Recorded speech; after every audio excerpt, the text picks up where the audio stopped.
اعوذ باللہ السمیع العلیم من الشیطان الرجیم من حمزہ ونفخہ ونفثہ بسم اللہ الرحمن الرحیم الحمد للہ رب العالمین والصلاة والسلام علی اشرف الانبیاء والمرسلین اما بعد رب اشرح لی صدری ویسر لی امری واحلل عقدۃ من لسانی یفقہوا قولی۔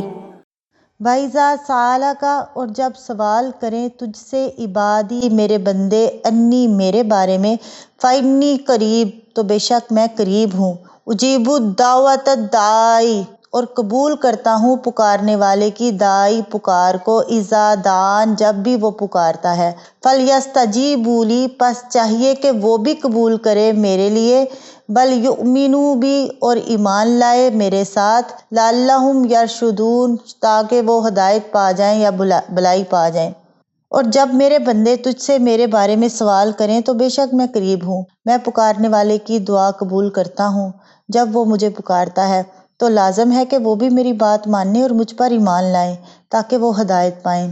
رسول اللہ صلی اللہ علیہ وسلم سے بعض لوگوں نے پوچھا تھا کہ ہمارا رب اگر دور ہے تو ہم اسے بلند آواز سے پکارا کریں اور اگر قریب ہے تو آہستہ آواز سے پکارا کریں، تو اس آیت میں اللہ تعالیٰ نے ان لوگوں کو بتا دیا کہ میں تمہارے بالکل قریب ہوں، حتیٰ کہ تمہاری رگِ جاں سے بھی قریب ہوں۔ پھر اللہ تعالیٰ نے صرف ان کے سوال کے جواب پر ہی اکتفا نہیں کیا بلکہ اور بھی کئی باتیں ارشاد فرما دی جو انسانی ہدایت کے لیے ضروری تھیں اور جن سے شرک یا عقائد کی جڑ کٹ جاتی ہے۔ مثلاً یہ کہ جب کوئی شخص مجھے پکارتا ہے تو میں اس کی پکار یا دعا کو صرف سنتا ہی نہیں بلکہ شرف قبولیت بھی بخشتا ہوں، اور اس سے ان لوگوں کے باطل خیال کا رد ہو گیا جو کہتے ہیں کہ اللہ ہم گناہ گاروں کی دعا کب سنتا ہے اور قبول کرتا ہے، لہٰذا ضروری ہے کہ ہم کسی بزرگ اور کسی اللہ والے سے دعا کروائیں۔ اور یہ وضاحت بھی ہو گئی کہ جیسے اللہ اپنے پیاروں کی سنتا ہے ویسے ہی اپنے گناہ گاروں کی بھی سنتا ہے اور اسے قبولیت کا شرف بخشتا ہے۔ دوسری وضاحت یہ فرمائی کہ بندے میرا حکم مانیں، مجھی سے مانگیں، دوسروں سے نہ مانگیں، کیونکہ پکار یا دعا بھی اصل میں عبادت ہے۔ اور تیسری یہ کہ میرے متعلق اس بات کا یقین بھی رکھیں کہ میں ان کی دعا ضرور قبول کروں گا، اور یہی ہوش مندی، سمجھداری اور ان کے فائدے کی بات ہے۔ اس آیت سے چونکہ پہلے بھی ماہ رمضان کا ذکر ہے، جس سے یہ ظاہر ہوتا ہے کہ ماہ رمضان خصوصاً روزے کی حالت جو ہے دعا کی قبولیت کا خاص سبب ہے، اور پھر افطار کا وقت بھی قبولیت دعا کا وقت ہے۔ رسول اللہ صلی اللہ علیہ وسلم نے فرمایا روزے دار کے لیے افطار کے وقت ایک قبول کی جانے والی دعا ہے، یعنی رد نہیں ہوتی، ابن ماجہ کی حدیث ہے۔ چنانچہ جو حدیث کے راوی عبداللہ بن عمر ہیں رضی اللہ تعالیٰ عنہما، جب بھی روزہ افطار کرتے تو اپنے اہل و عیال کو بلاتے اور دعا کرتے۔ اس آیت میں اللہ تعالیٰ نے عبادی کہہ کر اپنے بندوں پر اپنی خاص رحمت ظاہر کی ہے، اور پھر اپنے قریب ہونے کا ذکر کر کے دعا کرنے کی ترغیب دی ہے۔ فرمایا کہ اللہ تعالیٰ ہر دعا کرنے والے کی دعا قبول کرتا ہے۔ رسول اللہ صلی اللہ علیہ وسلم نے فرمایا کوئی مسلمان ایسا نہیں جو اللہ تعالیٰ سے کوئی دعا کرے جس میں نہ کوئی گناہ ہو اور نہ قطع رحمی ہو، مگر اس کے بدلے اللہ تعالیٰ اسے 3 چیزوں میں سے ایک عطا فرما دیتا ہے، یا تو اس کی دعا جلد قبول کر لیتا ہے، یا آخرت میں اس کا ذخیرہ کر لیتا ہے، یا اس سے اتنی برائی ٹال دیتا ہے۔ صحابہ نے کہا پھر تو ہم بہت دعا کریں گے۔ فرمایا اللہ تعالیٰ کے پاس اس سے کہیں زیادہ ہے۔ مسند احمد کی یہ حدیث ہے۔ فَلْيَسْتَجِیبُوا لِی وَلْیُؤْمِنُوا بِی، دعا کی قبولیت کے سلسلے میں 2 حکم بھی دیے۔ ایک تو یہ کہ ان پر بھی لازم ہے کہ وہ میری بات مانیں۔ اگر کوئی شخص اللہ کے احکام پر عمل نہیں کرتا تو خواہ وہ دعویٰ کرتا رہے مگر توبہ کے بغیر اس کے دل میں اللہ کی رحمت کی امید کا چراغ روشن نہیں ہوتا۔ ابو ہریرہ رضی اللہ تعالیٰ عنہ بیان کرتے ہیں کہ رسول اللہ صلی اللہ علیہ وسلم نے ایک آدمی کا ذکر فرمایا جو لمبا سفر کرتا ہے، بکھرے ہوئے بالوں والا ہے، غبار سے بھرا ہوا ہے، اور اپنے ہاتھ آسمان کی طرف پھیلاتا ہے اور کہتا ہے یا رب یا رب، حالانکہ اس کا کھانا حرام، اس کا پینا حرام، اس کا لباس حرام، اور وہ حرام غذا کے ساتھ پلا بڑا ہے، تو اس کی دعا کیسے قبول کی جائے؟ مسلم کی حدیث ہے۔ دوسرا حکم یہ کہ مجھ پر ایمان لائیں اور یقین رکھیں۔ رسول اللہ صلی اللہ علیہ وسلم نے فرمایا تم میں سے ہر ایک کی دعا قبول کی جاتی ہے جب تک کوئی گناہ یا قطع رحمی کی دعا نہ کرے، شرط یہ ہے کہ جلدی بھی نہ کرے۔ پوچھا گیا یا رسول اللہ وہ جلدی کیا ہے؟ فرمایا یہ کہ کوئی کہے میں نے دعا کی اور میں نے دوبارہ دعا کی تو میں نے نہیں دیکھا کہ وہ میری دعا قبول کرتا ہو، سو اس وقت وہ تھک ہار کر رہ جائے اور دعا کرنا چھوڑ دے۔ مسلم کی حدیث ہے۔ اُحِلَّ لَکُمُ اللَّیلَۃَ الصِّیَامُ، اور حلال کر دی گئی تمہارے لیے رات روزوں کی۔ رفسوا الی نسائکم، صحبت کرنا طرف اپنی عورتوں کے۔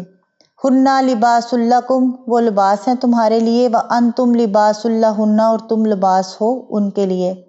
عالم اللہ، جانتا ہے اللہ، انکم، بے شک تم، کنتم تھے، تختنون، خیانت کرنے والے، انفسکم، اپنی جانوں میں، فتاب علیکم، تو پس مہربانی کی اوپر تمہارے، وعفا عنکم، اور معاف کر دیا تم کو، فالآن باشروہن، آؤ اور مباشرت کرو ان سے، وابتغوا، اور تلاش کرو، ما کتب اللہ لکم، جو لکھا اللہ نے تمہارے لیے، یا طلب کرو جو لکھا اللہ نے تمہارے لیے۔ وَكُلُوا، اور کھاؤ، وَاشْرَبُوا، اور پیو، حتیٰ یتبین، یہاں تک کہ ظاہر ہو جائے، لَكُمُ الْخَيْطُ الْأَبْيَضُ، تمہارے لیے دھاگا سفید، من الخیط الاسود، دھاگے سیاہ سے، من الفجر، فجر تک۔ ثم اتموا، پھر پورا کرو، اتموا الصیام، روزے کو، الی اللیل، طرف رات کی۔ ولا تباشروہن، اور نہ مباشرت کرو ان سے، وانتم عاکفون، اگر تم بیٹھنے والے ہو مسجد میں، یعنی کہ اعتکاف بیٹھنے والے ہو، فی المساجد، مسجد میں۔ تلک حدود اللہ، یہ حدیں ہیں اللہ کی، فلا تقربوہا، پس نہ قریب جاؤ ان کے۔ کذالک یبین اللہ، اسی طرح کھول کر بیان کرتا ہے اللہ آیات ہی، اپنی آیات، للناس، لوگوں کے لیے، لعلہم یتقون، تاکہ وہ بچ جائیں۔ تمہارے لیے روزے کی رات اپنی عورتوں سے صحبت کرنا حلال کر دیا گیا ہے، وہ تمہارے لیے لباس ہیں اور تم ان کے لیے لباس ہو۔ اللہ نے جان لیا کہ بے شک تم اپنی جانوں کی خیانت کرتے تھے، تو اس نے تم پر مہربانی فرمائی اور تمہیں معاف کر دیا، تو اب ان سے مباشرت کرو اور طلب کرو جو اللہ نے تمہارے لیے لکھا ہے۔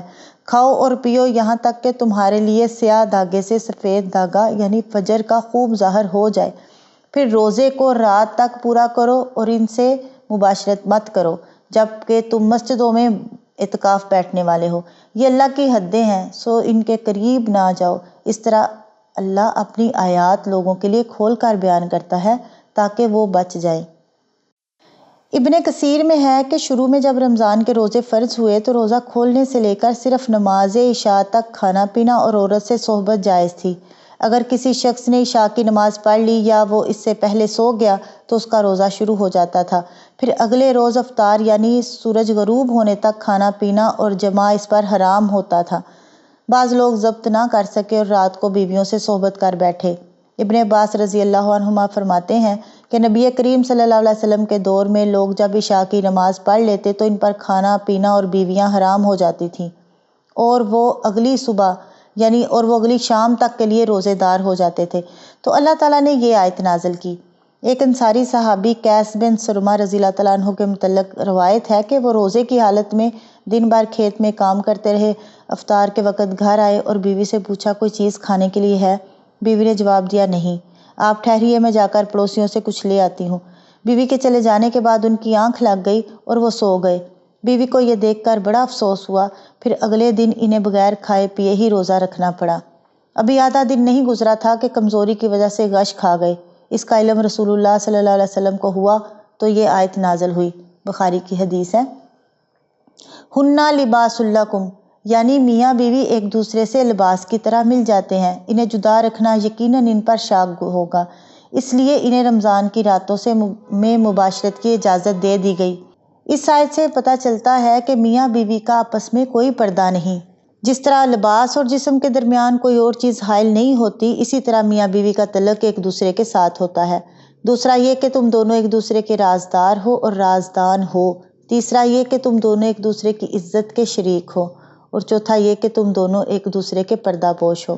وَابْتَغُوا مَا كَتَبَ اللَّهُ لَكُمْ، یعنی طلب کرو جو لکھا اللہ نے تمہارے لیے۔ اس سے تو صحبت کے ساتھ ساتھ پاک دامنی کا حصول اور اولاد کی طلب مراد ہے۔ فجر کے سفید دھاگے سے مراد صبح صادق۔ اس سفید دھاگے اور سیاہ دھاگے کے سمجھنے میں بعض صحابہ کو غلط فہمی ہو گئی، انہوں نے سرہانے کے ساتھ سفید دھاگا اور سیاہ دھاگا رکھ لیا اور اس کے واضح ہونے کا انتظار کرتے رہے، تو رسول اللہ صلی اللہ علیہ وسلم نے فرمایا اس سے مراد رات کی سیاہی سے صبح کی سفیدی واضح ہونا ہے۔ بخاری کی حدیث ہے۔ تو معلوم ہوا کہ قرآن سمجھنے کے لیے صرف عربی زبان سیکھ لینا کافی نہیں بلکہ حدیث بھی ضروری ہے۔ فجر تک کھانے پینے اور جماع کی اجازت سے یہ بات ثابت ہوئی کہ جنابت کی حالت میں روزہ رکھ سکتے ہیں، غسل اذان کے بعد کر لے۔ رسول اللہ صلی اللہ علیہ وسلم سے بھی یہ بات ثابت ہے، بخاری کی حدیث ہے۔ الی اللیل یعنی سورج غروب ہونے تک۔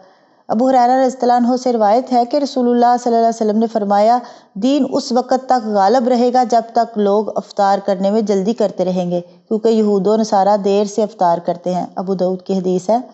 وَأَنْتُمْ عَاكِفُونَ فِي الْمَسَاجِدِ یعنی تم اعتکاف کرنے والے ہو مسجدوں میں۔ تو رمضان سے چونکہ اعتکاف کا خاص تعلق ہے، اس لیے یہاں اعتکاف کے احکام کی طرف اشارہ فرمایا۔ یہی وجہ ہے کہ محدثین یا فقہا روزے کے عنوان کے بعد اعتکاف کا عنوان باندھتے ہیں۔ اعتکاف کا معنی اپنے آپ کو کسی کے ساتھ یا کسی جگہ روک کر رکھنا ہے۔ اعتکاف میں بیوی سے مباشرت جائز نہیں، نہ مسجد سے نکلنا ہی جائز ہے سوائے ایسی ضرورت کے جس کے بغیر چارہ نہ ہو۔ اگر مباشرت کرے گا یا مجبوری والی ضرورت کے بغیر نکلے گا تو اعتکاف باطل ہو جائے گا۔ ہاں، مسجد میں جا کر عورت اپنے خاوند سے ملاقات کر سکتی ہے، جیسا کہ بعض ازواج مطہرات نے مسجد میں رسول اللہ صلی اللہ علیہ وسلم سے جا کر ملاقات کی، اور بیوی خاوند کی خدمت بھی کر سکتی ہے، بخاری کی حدیث ہے۔ فی المساجد اس لفظ سے معلوم ہوا کہ اعتکاف گھر میں نہیں ہوتا، مسجد میں ہوتا ہے۔ عورت ہو یا مرد، نبی صلی اللہ علیہ وسلم کی بیویاں مسجد میں اعتکاف کرتی تھی، بخاری کی حدیث ہے۔ اور یہ بھی پتہ چلا کہ اعتکاف ہر مسجد میں ہو سکتا ہے۔ وہ روایت کے 3 مسجدوں کے سوا اعتکاف نہیں، وہ منکر ہے۔ صحیح بخاری میں امام بخاری رحمہ اللہ نے اس کے غیر ثابت ہونے کی طرف اشارہ کرنے کے لیے باب قائم کیا ہے، الاعتکاف فی المساجد کلھا۔ تو اس میں یہ ہے کہ تمام مسجدوں میں اعتکاف کے جائز ہونے کا بیان۔